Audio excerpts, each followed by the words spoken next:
Hello, I'm Alastair McIntyre for Electric Scotland, and I'd like to tell you a little about our clan section on the website.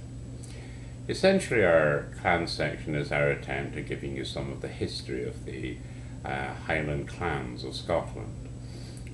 You can't really talk about the history of Scotland without talking about the clans. And clearly, a number of the antiquarian books we got hold of in the early years of the site had very good descriptions and histories of a lot of the Highland clans. Not all of them by any means. Basically, when we first started, we just put all the names up, called them all clans, and gave what histories that we had or we acquired from one source or another. But we used to get many letters saying, oh, this isn't an official clan, and this isn't a proper clan, it's not a clan at all, it's a family. And there seemed to be a lot of confusion, I might say, going around. So we tried to do something a little bit semi-official in that when you now go to our site, you get the histories of official clans, and then you get information on other Scottish names. The list on the whole was produced by the Encyclopedia for Clans and Families, because it was Romley Squire and George Pleen who actually produced a listing of what we took. We really based it on that as being the clans that were recognised by the Lord Lion. These clans can have clan chiefs or not have clan chiefs. I think it's right to say that if a clan was a clan sometime in history, it's still a clan today. We also got a document in which is actually on the website, and it's about explaining what septs and families are in connection with clans. And it was one of the Lord Lion officials that actually sent that in to us. So it's probably well worth reading that if you want to understand about septs and so forth. We also have 3 lists on the site of septs, because septs are basically names that are associated officially with clans. To my knowledge, the only one that can really say for sure if a name belongs to a clan is the clan chief itself. I hesitated there because we've got both female and male chiefs of clans. But essentially, the septs, one of the sept lists came from an ex-Lord Lion. It is an official published list, and therefore we don't change that. The list is as it is. There is another list from the book Encyclopedia of Clans and Families. They kindly allowed us to produce their sept list from the book up on the site. Again, we don't change that because it's a published list. But our attempt at helping people discover their clan associations is I'm working with Blair Urquhart at House of Tartan. And we now have a link which says names and spelling of names connected with clans. It's certainly unofficial, but it's our attempt at trying to bring all the various different spellings together to try and tell people whether they are associated with a clan or not. Bearing in mind that a lot of the Highlanders that left Scotland were Gaelic speakers, and so they would give their name in Gaelic, and some English person or English writer would have to actually write down that name from the way they pronounced it. So over the years, because a lot of people were also illiterate, I have to say, so there's just huge complications with the spelling of names, and certainly in association with Highland clans. So our spelling of names is really an attempt at saying, yes, we think this spelling probably does belong to this clan. The thing to do is when you load that page to use your browser's find function to actually put your name down, and with a bit of luck you'll find it and know what clan that you may be associated with. But at the end of the day, you have to do your own research to really find out if that's true or not.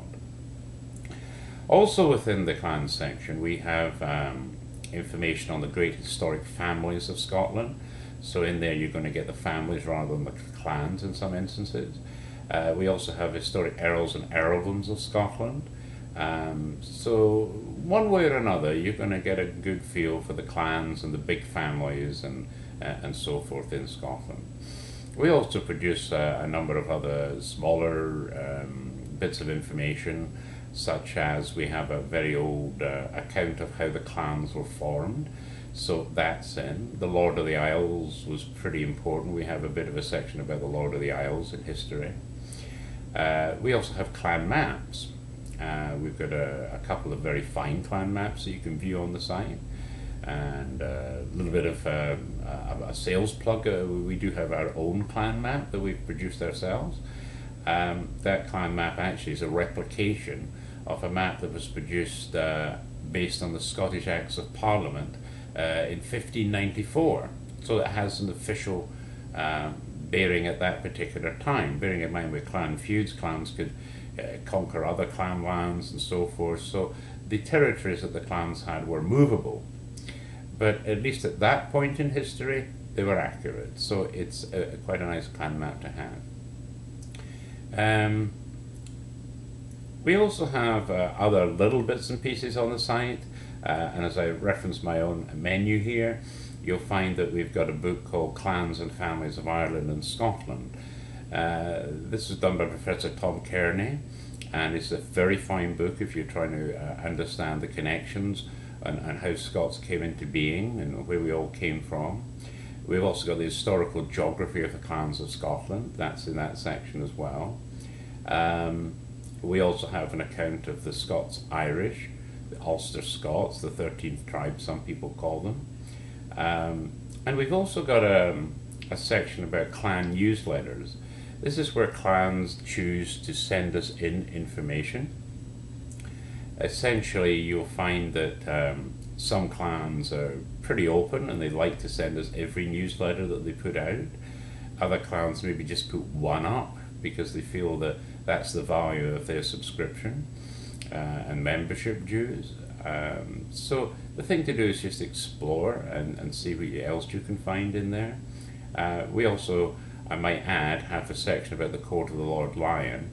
And this is just quite a number of years ago. They did produce some wee leaflets about certain aspects of clanship, and so we got permission at that time to put them up on the website for you to read. We've also got many biographies of Scots and Scots descendants.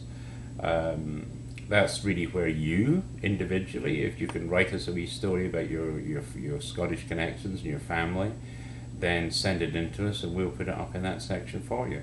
Pretty well most of the ones in that section are from people that have written into us, giving us background. Some of them are maybe only a half a page, others are almost an entire book. So we do get some very fine contributions in that are well worth reading. So that's essentially what you'll find in the clan section. We hope you enjoyed it. It's an introduction to the Scottish clans. I'll finish by saying that we always recommend that if possible you join your own clan society, and there are many in not only back in Scotland but also in the USA, Canada, Australia, New Zealand and all over the place. So join your local clan society. And also if you go to your clan website or your clan society website, they really should be in a better position to give you the most up-to-date history and information on your clan. Our role, we see it on Electric Scotland, is to give you as good an introduction as we can, but at the end of the day it's your own clan chief that knows everything about the clan, and he or she will disseminate that information through the societies. So always connect to your clan society. We certainly recommend that. But at the end of the day, we hope we give you a good introduction, and we're always happy to receive information about your own families in history. So there you have it. That's our clan section, and we hope you enjoy exploring it. Thank you.